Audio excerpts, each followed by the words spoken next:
Chronic Hoosier joining us. How you doing, brother? Don't be so sure it's not a trick. Yeah. Well, you can be tricky. That's for sure. That's because you carry a lot of knowledge. Um, Last week, Indiana football almost shocked the college football world. They had them, all of us, on the edge of our seat for 3.5 quarters until they just Indiana'd themselves there at the end, getting a pick with an opportunity to take the lead in the game, and they are just outside of the red zone, and the coaching staff acknowledges that they, with a first down at like the 21, just ran 3 plays up the middle, gaining 4 yards to set up for a game-tying field goal instead of taking a couple of shots at actually scoring and taking the lead on the road against a team you were a 30-point underdog to. That was just continues. To me, that is the essence of this era. The decision-making at those critical times. I go back to the Jacksonville bowl game against Tennessee, not being prepared for the onside kick. The following year, not being prepared for that bowl game. There's been a ton of times where, like, the Louisville game, and like, what the hell? So all of that falls on Tom Allen's head, in my opinion. Yeah, it's difficult to watch, especially after the Hoosiers came out and just showed a level of explosiveness offensively that we've really not seen. Certainly not with that consistency, which was a sight for sore eyes, to be honest. But then to go ahead and see them in that position and just default to the head scratching, whatever the opposite of explosiveness is. And it's real easy to fixate on that particular drive and the consequences that followed from that. But you look at the first half, Indiana had a chance, playing with the lead for much of the first half. They've got an opportunity with, I think it was 2 minutes left, to go drive and retake the lead before halftime. And, quick interception. Now you're going to the half down. It just, the culmination of all the things that make Indiana, it just tough to watch, because you get a sense that, I've seen seasons like this before, all too many of them, to be frank. Indiana has a chance to compete and really, pull off a big upset. And it's like Lucy in the football and all the cliches that follow from there.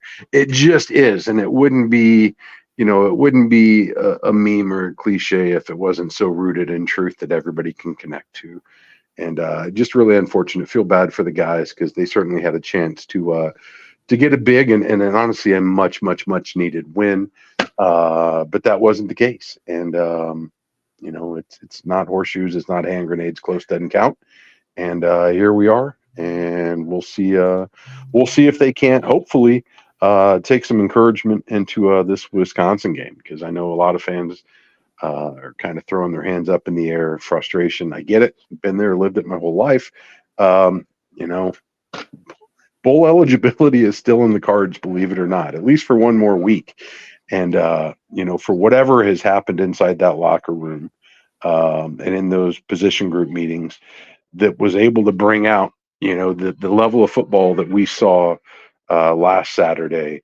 For the love of God, tap into that well and get every drop you can out of it. And, there's basically one last shot to turn the season around. When it comes to that baseline bowl eligibility that I think most of us kind of set as the benchmark for a successful or an unsuccessful season, at the very least, leave it all on the field. Lay it all out there. See if you can't make a pivot here against Wisconsin, because the games get exponentially more winnable thereafter. You've got Illinois, you've got Michigan State, and you've got Purdue. And if there's three teams in the Big Ten that Indiana should be able to compete with this year, you would think it would be those three. I think most people did not think they were going to stand a chance at Penn State. I think the line was somewhere around 30 at kickoff. So certainly overperformed expectations. Show me that you can stick with that now, and let's see if you can't parlay this into a remarkable save to the season here at the close. Yeah, it was a shocker. I mean, and part of this, and I hate beating this dead horse, but is having a set, solid starting quarterback and the right one. And I thought it was Brendan Sorsby from the start this year, and he did not get. They wasted 6 weeks of him not getting all those snaps, of not getting that in-game experience, and you have to wonder, had that been the case, where would Indiana be right now? The hell, they could have seriously upset Penn State had that been the case. He performed fine, but he still, you could tell for early on, was getting his sea legs. And then, man, I mean, Maryland Wisconsin has to have a little concern coming to Bloomington, and I would not have said that a week ago. I promise you. Well, I was talking with a friend, and circling back to the comments. I can't remember who the player was, or is a coach, somebody. Indiana got clowned pretty hard by the Wolverines.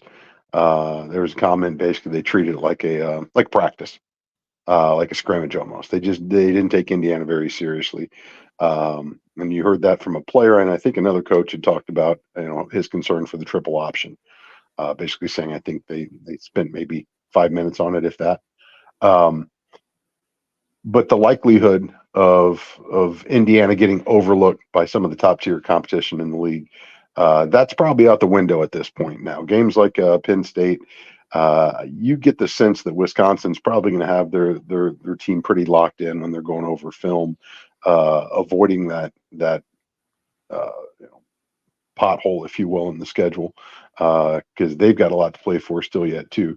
So I perhaps that ship has sailed that you can sneak one in. But it's we've got 2 home games left this year.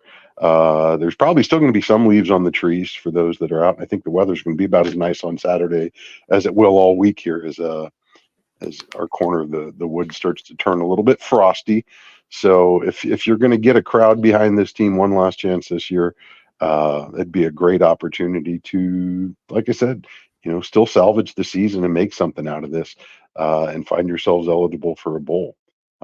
Because I'm not gonna lie, I didn't think soccer stood a snowball's chance in hell either at hoisting a trophy, and here we are, after a really really rough start by IU soccer standards, the Big Ten co-champs. So testament to the perseverance and the belief in that squad, and still being able to go out and accomplish the first of 3 goals. They start off every year saying they're going to win the conference tournament, or they're going to win the conference championship, they're going to win the conference tournament, they're going to win a national title.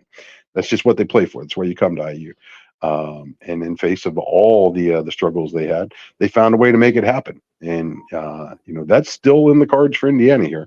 If they can seize this one opportunity, then hopefully parlay that into a 4-game streak. So we'll see. I'm certainly not laying any money that's going to be the outcome, but at least mathematically, it's still possible, and it seems a whole lot more probable after the showing we saw over in Happy Valley last week. Yeah, at least the opportunity and the possibilities are there. But now the question looms, let's say that it doesn't happen. They don't beat Wisconsin. And so therefore, if that happens, then bowl talk is just gone. And it doesn't really matter what happens after that. Do you think there is a move this season, because there's been such talk about the unbelievable buyout that sits there hanging over Indiana's neck like a 4,000-pound anchor, but also you're going into a brand new Big Ten next year, a Big Ten that is just as tough, if not tougher, because now you have, who that every year that Michigan, Penn State, and Ohio State are going to be what they are. The West is really wonky right now, but those three are always there. Well, now you're adding USC to that mix. You're adding Oregon to that mix. You're adding Washington to that mix. UCLA to that mix. So the likelihood of you skating is even less likely. I did not think that a move, that in no way, shape, or form that a move would be made at the end of this season because of that buyout. I've changed my mind. I think that there would be a move made now if this season does not have a better outcome, because a bowl game automatically causes an extension. Yeah, yeah. No, and that's still in the cards. Again, this is, I know a lot of folks think this is a foregone conclusion, and rightly or wrongly, you can certainly make the argument that it's the tape's out there now. We're 3 years into a slide that's been pretty brutal, and doesn't show any signs of arresting anytime soon. And like you said, you're getting ready to add the three best teams from the Pac-12. All the teams that are coming in are coming out of this year right now with are certainly going to finish with the winning record. The degree of difficulty gets that much greater just in the conference. And all the while looming in the background, we're still chugging down this path towards mega conference consolidation where football rules everything. And unless you can produce a viable product that attracts eyeballs and sells ads on television, you're going to be on the outside looking in. And that's a pretty scary proposition. Ask Stanford how that feels.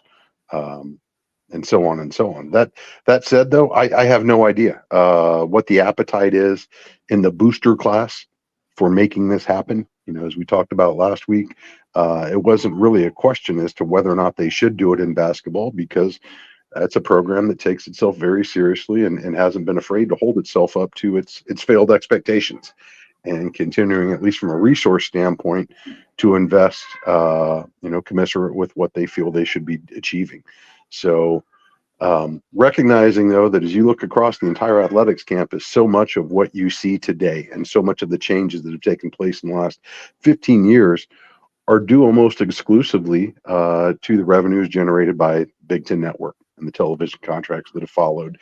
And for a department that is, arguably gained about as much as any in the nation for not having a significant revenue generating football team, which is really the economic engine that drives the whole bus. Indiana's done really well, and they have their boat has been lifted by the rising tide of the Big Ten. That's not something I would feel comfortable taking for granted, though, that's going to exist in perpetuity. And I think you have to act with a seriousness reflective of the times that we're in, the changes that are underway right now, and the forces that are driving them. And for all the misses in the process that leads to where you are here, largely personnel, the time is running out to get a pass on making the wrong hires, on putting the wrong pieces together, because all it takes is one backroom deal, and next thing you know, we're now looking at the Super League, or maybe we have two conferences. It's Fox versus ESPN, and everybody gets divvied up. And those that aren't producing the eyeballs and running the numbers, you're outside. So I think this is something that the leaders need to look at quite seriously, because as much as we've enjoyed building all the shiny buildings and giving the record contracts and everything else, and I'm not saying this disparagingly, because those monies have, you look at what's happened to all the other Olympic sports. Look at the ascendancy of women's basketball. The volleyball program's a great example. We've seen what happens to baseball, softball now following suit, women's soccer. Obviously, the swimming and diving remains one of the tops in the nation. But all the investments that these revenues from television have enabled the program to make, and the returns they've been able to gain there, at least in the box scores and the win-loss columns, maybe not so much from a revenue standpoint, but it certainly elevated so many other programs. you run the risk of losing all of that. This isn't just a football centric thing. I think basketball is always going to take care of itself.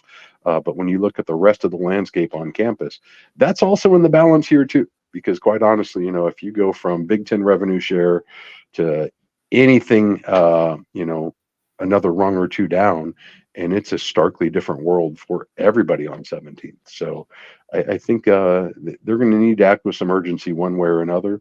And I think it needs to be a comprehensive plan because for all the coaching changes you can make, at the end of the day, too, in this day and age of NIL and the portal, you've got to be able to have support at so many levels, in the 8-figure range, or in order to keep things happening. Because just as we've seen all too clear, all that momentum can disappear really, really quickly. And for a team that was riding unseen highs at IU and resulted in all the contract commitments that we've made, just how quickly that can get away from you. And that's a dangerous and powerful thing to keep in mind as they're trying to figure out how to plot the best course.